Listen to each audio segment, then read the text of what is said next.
Hello नमस्कार साथियों, कैसे हैं आप सभी। सभी का स्वागत है अपने इस digital platform major defence academy के।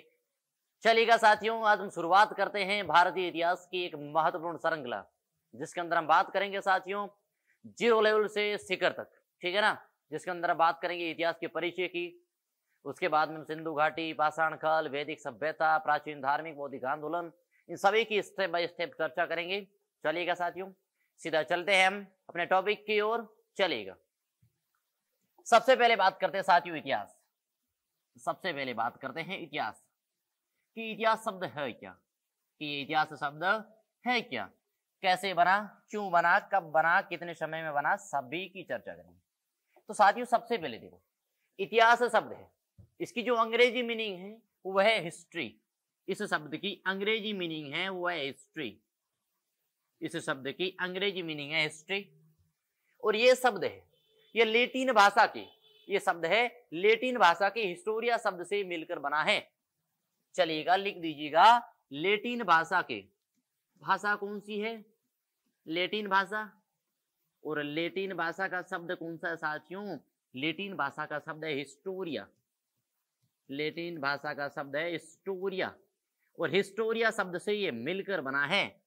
हिस्टोरिया शब्द से मिलकर बना है, जिसका अर्थ होता है, जिसका अर्थ होता है साथियों शोध करना या अन्वेषण करना।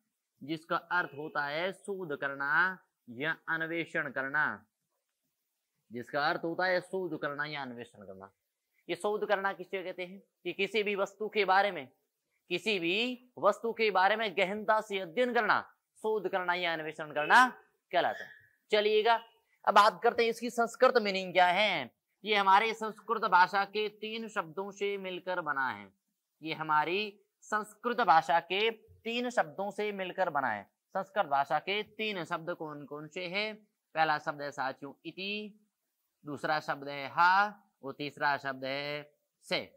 ये संस्कृत भाषा के 3 शब्दों से मिलकर बना है, जिसका अर्थ देख लीजिएगा, जिसकी मीनिंग देख लीजिएगा।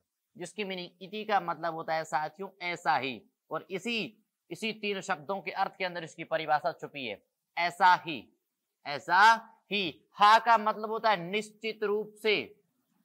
हा का मतलब होता है निश्चित रूप से। और शे का मतलब होता है था। शे का मतलब होता है था। अब देखो, अगर इसकी पूरी लाइन देखें, ऐसा ही निश्चित रूप से था, यानी कि जैसा हम वर्तमान के अंदर देखते हैं ऐसा उस समय हुआ होगा।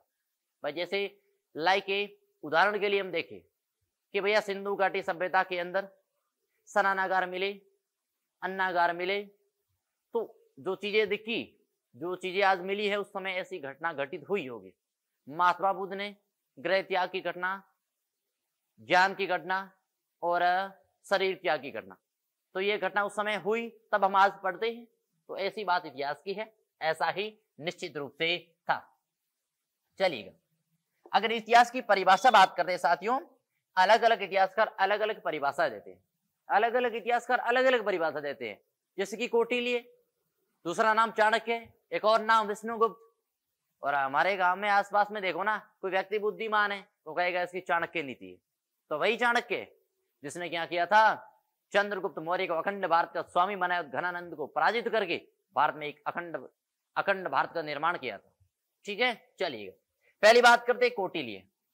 पहली बात करते हैं कौटिल्य। कौटिल्य महोदय क्या कहते हैं? कौटिल्य महोदय की जो परिभाषा है, जो कौटिल्य महोदय की जो परिभाषा है, उस परिभाषा को अगर ध्यान से देखें कि एक राजा प्रतिदिन इतिहास का श्रवण करना चाहिए। एक राजा को प्रतिदिन इतिहास का श्रवण करना चाहिए। परिभाषा लिख दो, एक राजा को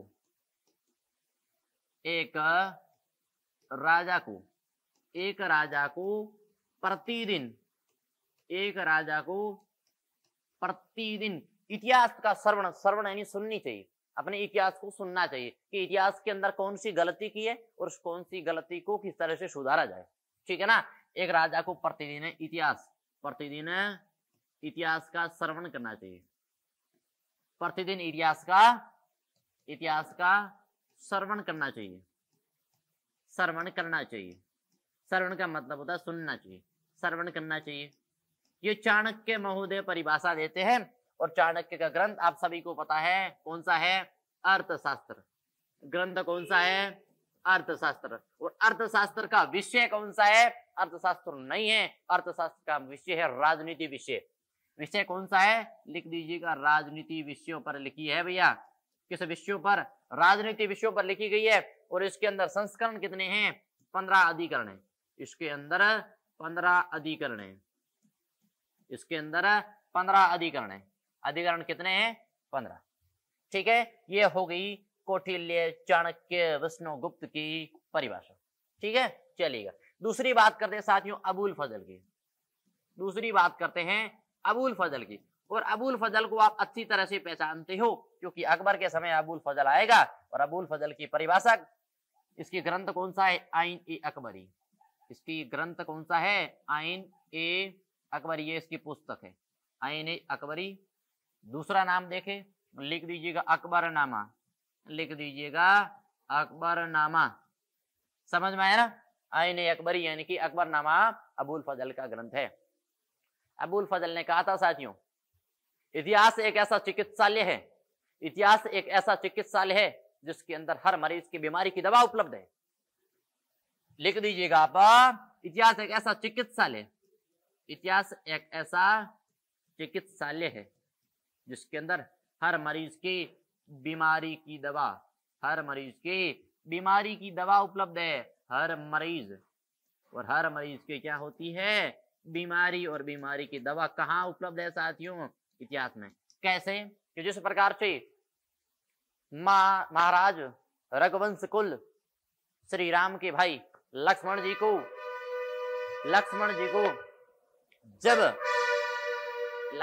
को जब शक्ति बाण लगा था, और शक्ति बाण लगने से क्या हुआ था साथियों, वो घायल हो गए थे।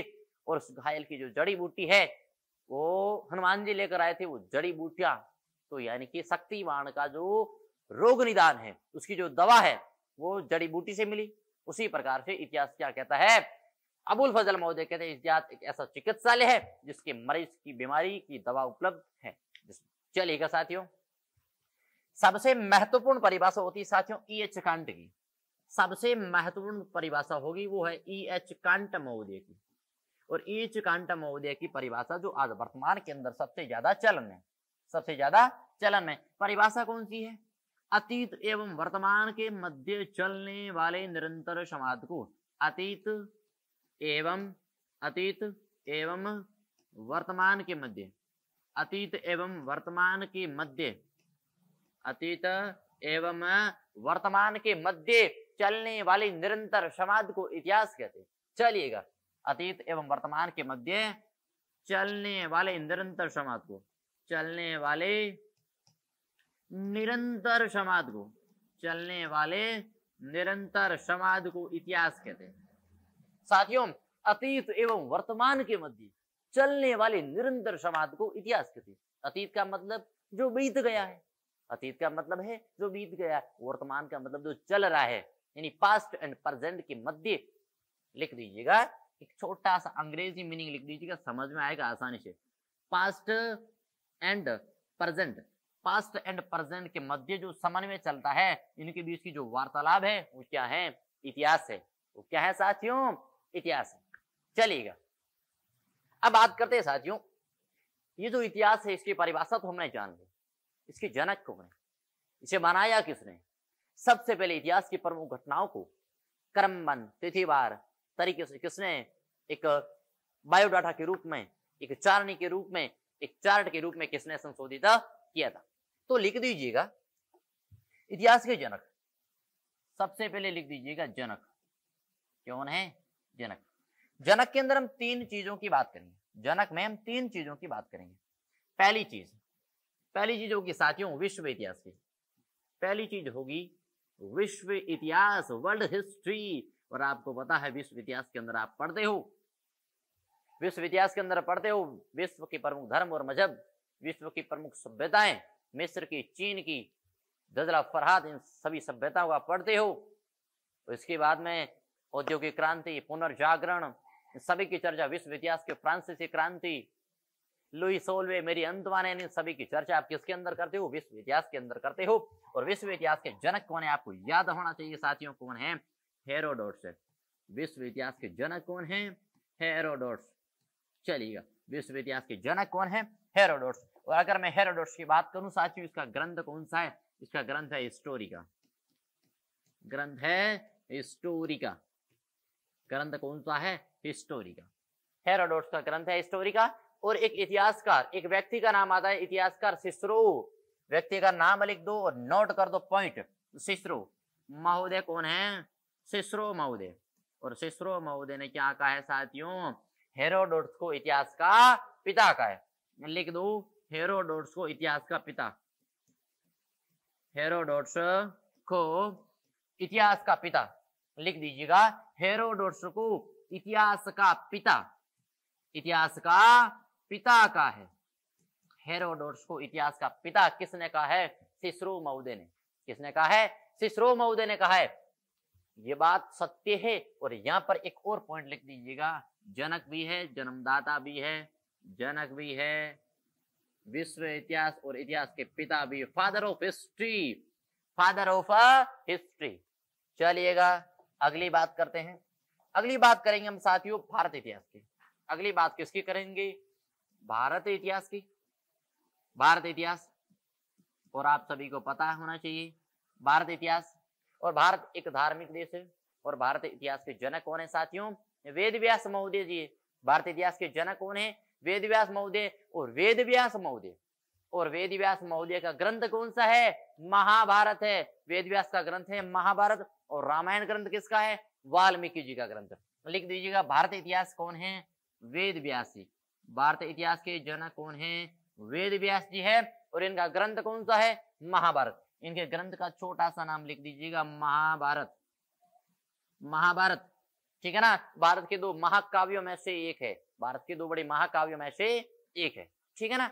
भारत के दो बड़ी महाकाव्यों में से एक महाकाव्य है महाभारत, दूसरा है रामायण। तो रामायण के लेखक कौन है आपको पता होना चाहिए, वाल्मीकि महोदय है। रामायण के लेखक कौन है? इधर एक छोटा सा नाम लिख दीजिएगा, रामायण के लेखक। इधर छोटा सा नाम लिख दीजिएगा रामायण। और रामायण के लेखक कौन है? वाल्मीकि जी। रामायण के लेखक कौन है? वाल्मीकि जी, रामायण के लेखक। चलिएगा साथियों, तीसरी बात करेंगे हम राजस्थान इतिहास की। तीसरी बात किसकी करेंगे? राजस्थान इतिहास। आपनो राजस्थान, आपनो राजस्थान। और राजस्थान को आप भूल कैसे सकते हो? राजस्थान इतिहास। और राजस्थान का जो इतिहास है साथियों, वो इतिहास के पन्नों के अंदर साथियों मैं कहता हूँ स्वर्णिम अक्षरों के अंदर लिखा है। यहाँ के वीर्य, यहाँ के वीर, यहाँ के शौर्यता, इनकी प्रकट को देख के इतिहास के बड़े बड़े नामी चेहरे भी इनके सामने क्या होते हैं? नतमस्तक होते हैं। लिख दीजिएगा, राजस्थान इतिहास। कर्नल जेम्स टोड कौन है? Colonel James Tod. Colonel James Tod Rajasthan इतिहास के जनक है। और इनका एक उपाधि बड़ी फेमस है। इनकी एक उपाधि बड़ी फेमस है। कौन सी उपाधि है? घोड़े वाले बाबा। उपाधि कौन सी है? घोड़े वाले बाबा। घोड़े वाले बाबा, पता नहीं भैया घोड़े वाले बाबा कहते क्यों हैं? लगभग ज्यादा घोड़े रख रहे होंगे, इसलिए इन्हें उपाधि दे दी घोड़े वाले बाबा। इनकी दो पुस्तक है, लिख दीजिएगा। पहली पुस्तक एनाल्स एंड एंटिक्विटीज, पुस्तक लिख दो, annals and antiquities. Annals and antiquities, annals and antiquities. दूसरी पुस्तक लिख दीजिएगा, annals and antiquities of Rajasthan, of Rajasthan. और दूसरी पुस्तक लिख दीजिएगा, the travel in western India. दूसरी पुस्तक लिख दीजिएगा, the travels in western India, western India, the travel in western India. यानी कि हिंदी ट्रांसलेट करो तो पश्चिमी भारत की यात्रा, पश्चिमी भारत की यात्रा। और आप सभी को पता है पश्चिम भारत के अंदर कौन आते हैं? बाढ़ानो, यानी बाड़मेर, जालोर, जैसलमेर, ये क्षेत्र है, बीकानेर, ये चार क्षेत्र है तो पश्चिमी राजस्थान के अंदर आते। चलिएगा नेक्स्ट, अब हम बात करेंगे साथियों इतिहास का विभाजन। इतिहास का वैज्ञानिक तरीके से विभाजन किया और वही विभाजन हम पढ़ेंगे। चलिएगा अब देखो सबसे पहले इतिहास का विभाजन करते हैं। सबसे पहले हम बात करते हैं इतिहास का विभाजन। इतिहास का विभाजन कौन कौन से भागों में हुआ है? इतिहास का विभाजन कौन कौन से भागों में हुआ है? साथियों, इतिहास का विभाजन है तो 3 भागों के अंदर किया गया। पहला भाग प्राग ऐतिहासिक काल, दूसरा भाग आदि ऐतिहासिक काल और तीसरा भाग है ऐतिहासिक काल। Pre history, proto history and historical लिख दीजिएगा। 3 भाग इतिहास के, 3 भाग इतिहास के। पहला भाग लिख दीजिएगा प्राग ऐतिहासिक, प्राग ऐतिहासिक काल। पहला भाग है प्राग ऐतिहासिक काल और दूसरा भाग है आद्य ऐतिहासिक काल, आद्य ऐतिहासिक। दूसरा भाग है आद्य ऐतिहासिक काल और तीसरा भाग साथियों लिख दीजिएगा ऐतिहासिक काल। तीसरा भाग लिख दीजिएगा ऐतिहासिक काल, ऐतिहासिक काल। समझ में आया ना?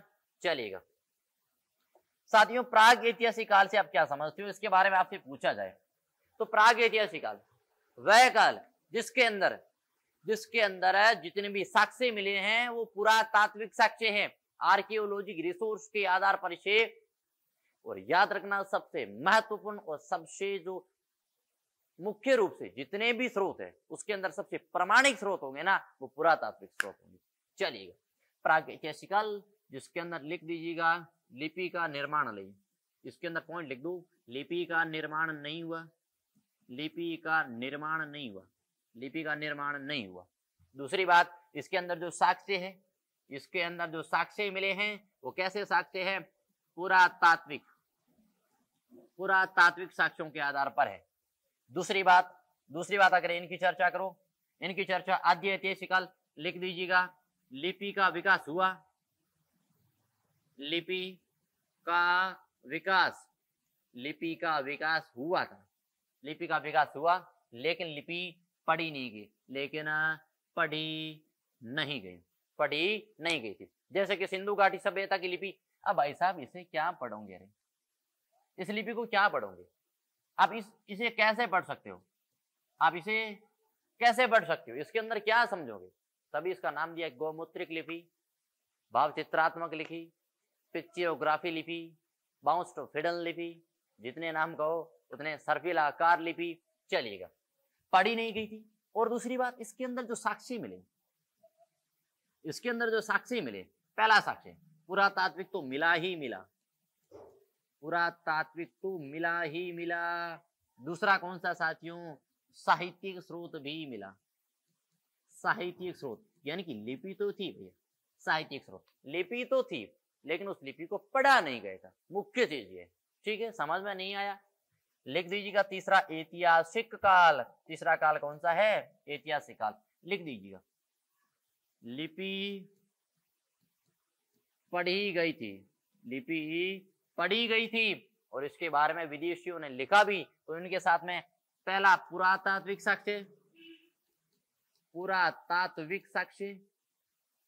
दूसरा साहित्यिक, साहित्यिक आर्कियोलॉजी एंड लिटरेचर एंड विदेशी विवरण, एंड विदेशियों ने भी लिखी। भाई विदेशी आए, हमारी भाषा को समझ पाए, तब उन्होंने क्या लिखा? यात्रा वृत्तांत लिखे। ठीक है ना? चलिए, ये हो गया इतिहास का विभाजन। अब हम बात करेंगे साथियों मानव का निर्माण कैसे हुआ इस धरती पर, इस पृथ्वी पर, इस ब्रह्मांड के अंदर। सबसे पहले मानव का विकास कैसे हुआ उसकी चर्चा करते हैं। चलिएगा मानव का विकास, मानव का विकास।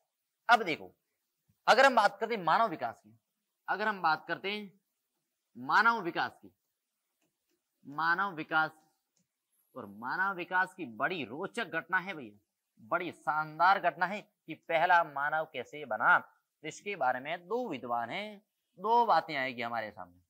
मानव विकास के संबंध में 2 चीजें हमारे सामने आएगी, मानव विकास के संबंध में 2 चीजें हमारे सामने आएगी। पहली चीज, धार्मिक मत क्या कहता है, दूसरा वैज्ञानिक मत क्या कहता है। धार्मिक मत हमेशा कहेगा धर्म के बारे में, और धार्मिक धर्म में सबसे ऊपर कौन है भैया? टॉप लेवल पे ब्रह्मा जी बैठे हैं अपनी सिंहासन लेके। सृष्टि का रचनाहार ब्रह्मा, सृष्टि का पालनहार विष्णु, सृष्टि का सहारक महेश, महेश यानी कि भगवान शंकर। शंकर का काम है मारना, पटक पटक के धोना। मानव विकास, मानव विकास के अंदर दो हैं। पहला लिख दीजिएगा साथियों धार्मिक मत, पहला मत लिख दीजिएगा धार्मिक मत, और दूसरा मत लिख दीजिएगा साथियों वैज्ञानिक मत। और वैज्ञानिक मत ही सबसे महत्वपूर्ण होता है, वैज्ञानिक मत, क्योंकि विज्ञान विज्ञान हमेशा हर चीज की क्या करती है, अनुसंधान करती है, रिसर्च करती है, और रिसर्च करने के बाद में ही उस चीज पर एक्शन लेती है। चलिए धार्मिक मत में एक ही बात कहूंगा और एक लाइन के अंदर समाप्त करूंगा कि आदि ब्रह्मा से मनुष्य की उत्पत्ति होती है।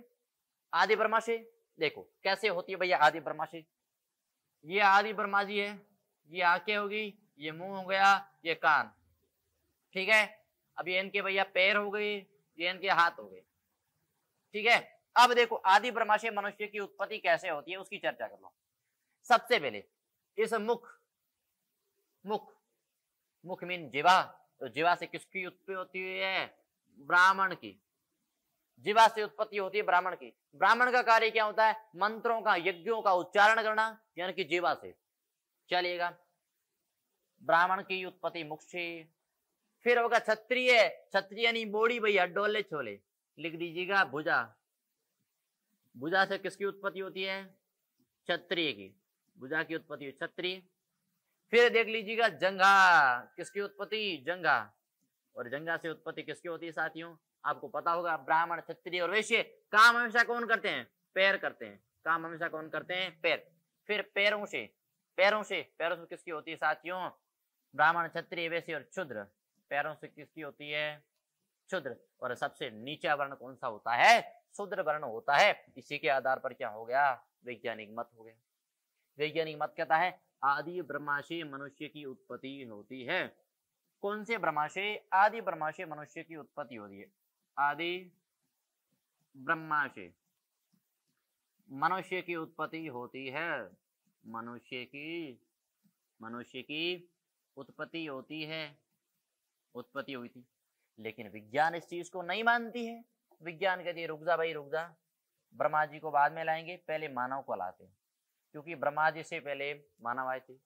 विज्ञान कहती विज्ञान भगवान को मानती भी है, भूत प्रेत को भी मानती है, लेकिन वो रिसर्च करने के बाद में सीधा नहीं मानती। चलिएगा वैज्ञानिक मत, वैज्ञानिक मत यह कहता है, उसके अंदर एक सबसे शानदार सिद्धांत आएगा विकासवाद का सिद्धांत, विकासवाद का सिद्धांत, विकासवाद का सिद्धांत।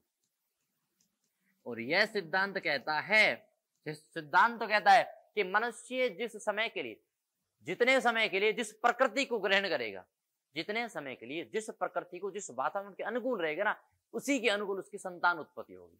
भैया कैसे, कुछ समझ में नहीं आए, समझ में आएगा। देखो एक स्त्री और एक पुरुष, यानी कि एक जोड़ो, अपनी भाषा में कहते जोड़ो, एक जोड़ा अगर वेस्ट इंडीज के अंदर रहेगा 5 से 6 साल, जहां से सबसे क्रिस गेल जैसे काले काले लोग हैं, लंबे लंबे हट्टे कट्टे जैसे, तो वो क्या होते हैं, उससे उसकी जो संतान उत्पत्ति होगी ना वो ब्लैक होगी और बाल होगी छोटे छोटे घुंघरालू। दूसरी बात, अगर वही जोड़ा ऑस्ट्रेलिया के अंदर चला जाए, भाई साहब गोरा चिट्टा पैदा होगा, प्योर गोरा चिट्टा, ठीक है ना। चलिएगा विकासवाद का सिद्धांत कहता है कि मनुष्य जिस समय के लिए, जितने समय के लिए जिस प्रकृति को ग्रहण करेगा, उसकी अगली संतान वैसे ही बनेगी, उसकी अगली संतान वैसे ही बनेगी। तो विकासवाद का सिद्धांत दिया किसने था, क्वेश्चन तो बहुत शानदार जवाब है, शानदार क्वेश्चन है। विकासवाद का सिद्धांत किसने दिया था, सीधा लिख दो, चार्ल्स डार्विन ने। विकासवाद का सिद्धांत किसने दिया था, चार्ल्स डार्विन ने विकासवाद का सिद्धांत दिया था। छाप लो, 3 स्टार लगा लो, 3 स्टार लगा लो भाई। एमपी सेट के अंदर क्वेश्चन आया है ना, तो समझ लो बहुत महत्वपूर्ण क्वेश्चन है। और एमपी सेट के अंदर सीधा क्वेश्चन पूछा है, विकासवाद का सिद्धांत किसने दिया था, चार्ल्स डार्विन ने दिया था। और एमपी सेट के अंदर क्वेश्चन पूछा था, विकासवाद के सिद्धांत का जो प्रणेता था, उसकी 2 पुस्तक हैं, उसमें से एक पुस्तक का नाम इन्होंने पूछा था, ठीक है ना।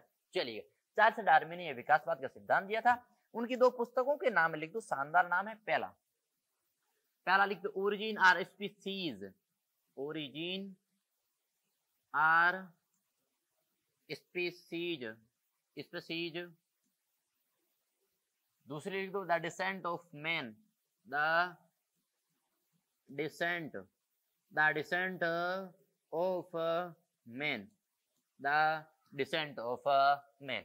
साथियों ये हो गया हमारे मानव उत्पत्ति का सिद्धांत, मानव उत्पत्ति का सिद्धांत। और ये मानव उत्पत्ति का सिद्धांत कहता है कि सबसे पहले रामापिथेकस, उसके बाद ऑस्ट्रेलोपिथेकस, होमो हेबिलस, हेडेलबर्ग, होमो इरेक्टस, क्रो-मैग्नन और निएंडरथल और होमो सैपियंस मानव की उत्पत्ति हुई थी।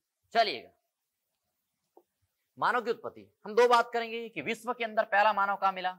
लिख दीजिएगा मानव की खोज, मानव की खोज, मानव की खोज कहां पर हुई थी। तो ये मानव विश्व के संदर्भ में आएगा और एक भारत के संदर्भ में आएगा, ठीक है ना। एक तो आएगा विश्व के संदर्भ में और एक आएगा भारत के संदर्भ में। विश्व के अंदर जो पहला मानव मिला, लिख दीजिएगा विश्व मानव, विश्व में, और यहां पर लिख दीजिएगा भारत के अंदर, भारत में। साथियों आपने देश सुना होगा, महाद्वीप सुना होगा, अफ्रीका महाद्वीप। तो अफ्रीका महाद्वीप का एक देश है तुर्कान देश, और तुर्कान देश की केन्या झील है, उसके अंदर सबसे पहले मानव की उत्पत्ति होती है। भारत के अंदर एमपी, मध्य प्रदेश, हथनोरा के अंदर अरुण सोनिया नामक व्यक्ति है, और अरुण सोनिया ने क्या किया था, सबसे पहले मानव की खोपड़ी खोजी थी। 6 वर्ष के बालक की खोपड़ी खोजी थी, कहां पर, मध्य प्रदेश के अंदर। चलिएगा लिख दो विश्व के अंदर प्रथम मानव, विश्व के अंदर जो प्रथम मानव है, लिख दीजिएगा अफ्रीका महाद्वीप, अफ्रीका महाद्वीप, ठीक है, अफ्रीका महाद्वीप। तुर्कान देश, देश कौन सा है, तुर्कान देश। केन्या झील, केन्या झील के अंदर विश्व में प्रथम मानव की खोज हुई थी। दूसरी भारत के अंदर, लिख दीजिएगा मध्य प्रदेश, कहां पर, मध्य प्रदेश, और मध्य प्रदेश का क्षेत्र है हथनोरा, हथनोरा, हथनोरा ग्राम। हथनोरा ग्राम के अंदर सबसे पहले खोजा किसने था, अरुण सोनिया ने, अरुण सोनिया ने, अरुण सोनिया ने सबसे पहले इसकी खोज की थी, ठीक है। खोजा क्या था, बालक की खोपड़ी खोजी थी, बालक की खोपड़ी खोजी थी, ठीक है, बालक की खोपड़ी खोजी थी। ये हो गई मानव की खोज विश्व के अंदर कहां पर हुई थी, भारत के अंदर कहां पर हुई थी। सीधा पूछ ले, भारत के अंदर पहला मानव कहां पर मिला था, मध्य प्रदेश के अंदर मिला था, गांव पूछ ले हथनोरा ग्राम, ठीक है। विश्व के अंदर पूछ ले अफ्रीका महाद्वीप, तुर्कान देश और केन्या झील। चलिए अब हम बात करेंगे, भैया मानव की श्रृंखला से ज्यादा आपको मतलब नहीं है, लेकिन कुछ मैं नाम लिखा देता हूं आपको, कुछ नाम मैं आपको लिखा देता हूं। रामापिथेकस मानव कौन कौन से थे, Ramapithecus, Ramapithecus, Australopithecus, Australopithecus, Ramapithecus, Australopithecus, Homo habilis, Heidelberg, Homo habilis, Homo habilis, Homo habilis. दूसरा नाम आएगा हेडेलबर्ग, हेडेलबर्ग। नाम आएगा होमो इरेक्टस, नाम आएगा Homo erectus, Homo erectus. Neanderthal, Neanderthal. मानव आएगा क्रोमैग्नन, मानव आएगा क्रोमैग्नन, क्रोमैग्नन, क्रोमैग्नन। और लिख दीजिएगा Homo sapiens. Ramapithecus, Australopithecus, Homo habilis, Heidelberg, होमो इरेक्टस, निएंडरथल, क्रोमैग्नन, और लिख दीजिएगा होमो सैपियंस। आधुनिक मानव होमो सैपियंस, आपके जैसी मूर्ति होमो सैपियंस, ठीक है ना। मानव का वैज्ञानिक नाम भी यह है, मानव का वैज्ञानिक नाम भी यही है, मानव का वैज्ञानिक नाम भी यही है।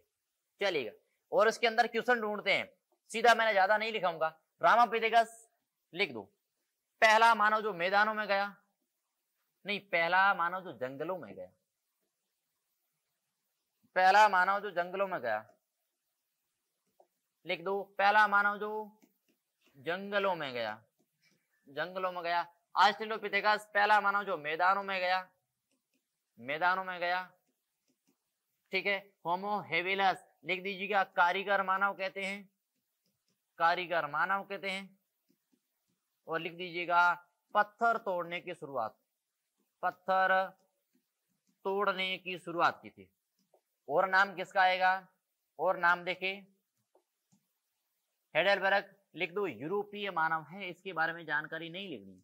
ये क्या है, यूरोपीय मानव है। यूरोपीय मानव से अपने को क्या मतलब, क्योंकि इसकी जानकारी मिलती ही नहीं है, नहीं तो हम लिख भी देते। होमो इरेक्टस मानव ये और मानव ये है, ये बड़े खतरनाक है भाई। नियंडरथल मानव है ना, इसने बहुत सारा योगदान दिया है। लिपि का निर्माण किया है, आग का निर्माण किया है, कार्यों का वर्गीकरण किया है। सबसे ज्यादा काम किसने किया है? नियंडरथल मानव ने किया है। ठीक है, होमो इरेक्टस कुछ भी नहीं है, अलग अलग स्थानों पर अलग अलग नामों से जाना जाता है। इंडोनेशिया में जावा कहते हैं, कई जगह सुमात्रा कहते हैं, कुछ खास नहीं है। नियंडरथल मानव लिख दीजिएगा, लिपि का निर्माण किया था। पहला यूसन लिपि निर्माण किया था। चलिएगा भाई, ये नियंडरथल ने किया। और कौन सा काम किया था? कार्यों का वर्गीकरण किया था, कार्यों का वर्गीकरण किया। चलिएगा भाई, वर्गीकरण किया। लिख दीजिएगा, आग का उपयोग किया, आग का प्रयोग किया। आग के प्रयोग के पीछे दो घटनाएं हैं। पहली घटना, एक मानव बैठा है भैया छोटा सा मांस का टुकड़ा लेके बांस वृक्ष के नीचे। तभी क्या होता है, बांस वृक्ष के घर्षण के कारण, बांस वृक्ष के घर्षण के कारण वहां पर आग पैदा होती है, और आग लगती है तो चारों तरफ से जंगल जलने लगता है। भैया उसने भी कहा क्या मामला जल रहा है, आज तो नई कुछ चीज देख ली है। वो वहां से भागा। जब उसने सोचा, आग बुझी, वापस आया, उसने कहा भैया मेरा भोजन भी था। वापस आया तो भोजन जल के पक गया था। तो उसने कहा जैसा भी ये खा तो लूं, बड़ी मुश्किल से लिया। उसने खाया तो उसे टेस्ट अलग आया, स्वादिष्ट लगा। उसने कहा भाई साहब चीज तो बड़ी अच्छी है, जैसे जैसे इसका उपयोग करेंगे ना तो हमारा भोजन है स्वादिष्ट होगा। एक घटना होती है ये। दूसरी घटना, एक मानव बैठा है पहाड़ के नीचे, ऊपर से एक पत्थर गिरता है और उसके पास में एक पत्थर था, वहीं पर टकराता है। तो कहते हैं वहां पर क्या होता है, आग पैदा होती है। फिर उसने समान स्तर के पत्थरों को बनाना शुरू किया तो क्या होता है, वहां पर आग पैदा हुई। चलिएगा, क्रोमैग्नोन साथियों मानव का सबसे निकटतम पूर्वज कहते हैं। ठीक है, और होमो सेपियंस आधुनिक मानव। होमो सेपियंस है, लिख दीजिएगा आधुनिक मानव। होमो सेपियंस मीन होता है आधुनिक मानव। ये हमारे मानवों की श्रृंखला होगी, ये हमारे मानवों की श्रृंखला होगी। कौन कौन से मानव थे, कब कब पैदा हुए थे, कैसे कैसे दिखते थे। मैंने फोटो नहीं लाया हूं, नहीं तो आपको पता देता। पहला झुका हुआ था, उसके बाद में ट्राई की उठने की, उठ नहीं पाया। उसके बाद में फिर ट्राई की, उठा। उसके बाद में सीधा हुआ, हट्टा कट्टा। क्रोमैग्नोन की इतनी बड़ी खोपड़ी थी, हेलमेट जितनी, हेलमेट पहनने की जरूरत नहीं थी। फिर होमो सेपियंस जैसे आज के मानव, जैसे आज के मानव। चलिएगा, अब हमने इतिहास का विभाजन किया था, जिसके अंदर मैंने पहला नाम लिखा था साथियों पाषाण काल। पहला नाम लिखा था पाषाण काल। कौन सा नाम? और पाषाण काल एक हिस्टोनिक एज है, और वह काल जिसके अंदर जितनी भी चीजें हैं, जितने भी औजार थे, जितने भी वस्तुएं थी, सभी किसकी बनी थी? पत्थरों की बनी थी, पत्थरों की बनी थी। चलिएगा, पाषाण काल का 3 भागों में विभाजन करते हैं। पाषाण काल का 3 भागों में विभाजन करते हैं। पाषाण काल का 3 भागों में विभाजन करते हैं। चलिएगा भैया, पहला भाग कौन सा है साथियों? पहला भाग है पूरा पाषाण काल। ज्यादा नहीं लिखेंगे, आपके काम की चीज लिखेंगे। पूरा पाषाण काल। 2 नंबर लिख दीजिएगा मध्य पाषाण काल। कौन सा? मध्य पाषाण काल। और 3 नंबर लिख दीजिएगा नव पाषाण काल। 3 नंबर लिख दीजिएगा नव पाषाण काल। अब देखो, सबसे पहले बात करते हैं पूरा पाषाण काल के। भैया पाषाण काल के 3 भाग है, जिसके अंदर पहली बात करते हैं पूरा पाषाण काल की। साथियों सबसे पहले इसकी खोज हुई थी 1842 के अंदर, कर्नाटक के रायचूर जिले के अंदर। इसकी खोज हुई थी 1842 में कर्नाटक के रायचूर जिले के अंदर। उसके बाद में इसका नामकरण किया था 1851 के अंदर डैनियल विल्सन ने। डैनियल विल्सन नाम आएगा। इसे उद्घाटित किया था डॉक्टर प्राइमरोज नामक एक अंग्रेज अधिकारी ने। और इसका मुख्यालय कहां पर है? नागपुर, महाराष्ट्र के अंदर। 4 क्वेश्चन जल्दी से जल्दी लिख दो। पहली बात इसकी खोज, पहली बात करते हैं इसकी खोज। पहला क्वेश्चन लिख दो, खोज कब हुई थी? 1842। 1842 कहां पर हुई थी? कर्नाटक। कहां पर हुई थी? कर्नाटक के रायचूर जिले में। कर्नाटक के रायचूर जिले में इसकी खोज होती है। 2 नंबर लिख दो, इसका नामकरण। इसका नामकरण 1851 डैनियल विल्सन। Daniel Wilson. चलिएगा, 2 क्वेश्चन शानदार बन गए हैं, सीधे सीधे पूछे जाते हैं। 3 नंबर क्वेश्चन लिख दो, इसे उद्घाटित किसने किया था? उसे उद्घाटित किसने किया था? लिख दीजिएगा, डॉक्टर प्राइमरोज नामक, डॉक्टर प्राइमरोज। प्राइमरोज कौन था? अंग्रेज ऑफिसर था, अंग्रेज अधिकारी था। कौन था? अंग्रेज अधिकारी था। 4 नंबर में लिख दू, इसका मुख्यालय कहां पर है? क्या नंबर में लिख दू, इसका मुख्यालय कहां पर है? नागपुर, महाराष्ट्र के अंदर। नागपुर, महाराष्ट्र के अंदर इसका मुख्यालय है। शानदार क्वेश्चन बन गए हैं, सीधे सीधे एग्जाम के अंदर पूछे जाते हैं, लिख देना। 2 नंबर बात करते हैं मध्य पाषाण काल के साथियों। और मध्य पाषाण काल, इसकी खोज की किसने की है? CL कार्लाइल ने। CL कार्लाइल ने कहां पर की है? विंध्याचल पर्वत क्षेत्र में।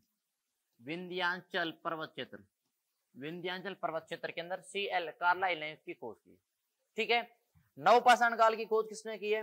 लिख दो नवपाषाण काल, इसकी खोज की है HP लेनमैन सुयर। HP लेन, ये लिख दो नीचे, HP लेनमैन सुयर ने इसकी खोज की है। ठीक है ना, चलेगा। लिख दो इसकी खोज किसने की है भैया? खोज। पहली बात, इसका नाम, पहला नाम किसने यूज किया है? नाम यूज किया जॉन लुबडाक। जॉन लुबडाक ने इसका नामकरण किया है, नाम प्रयोग किया पहली बार नवपाषाण काल। खोज किसने की है? खोज की है HP लेनमैन सुयर। HP लेनमैन सुयर ने इसकी क्या की है? खोज की है। कहां पर की है? टॉन्स नदी घाटी। कहां पर की है? टॉन्स नदी घाटी के अंदर इसकी खोज होती है। टॉन्स नदी घाटी के अंदर इसकी खोज होती है। ये हो गए पाषाण काल। पाषाण काल के बारे में जितने भी महत्वपूर्ण क्वेश्चन हैं, खोज और नामकरण के बारे में। पाषाण काल की खोज 1842 कर्नाटक के रायचूर जिले में।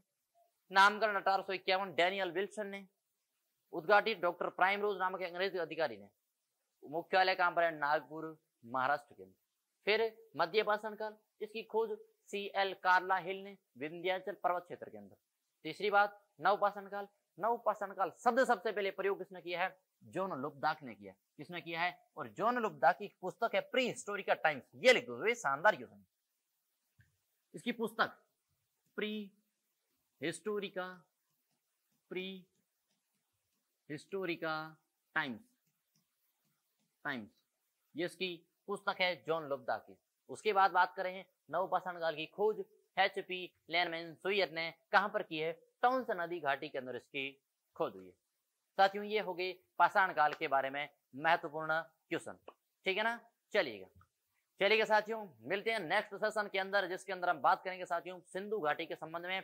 जितने भी महत्वपूर्ण क्वेश्चन है, प्रीवियस ईयर के नए क्वेश्चन, थ्योरिकल, सभी की चर्चा करेंगे। तब तक जय हिंद, जय भारत।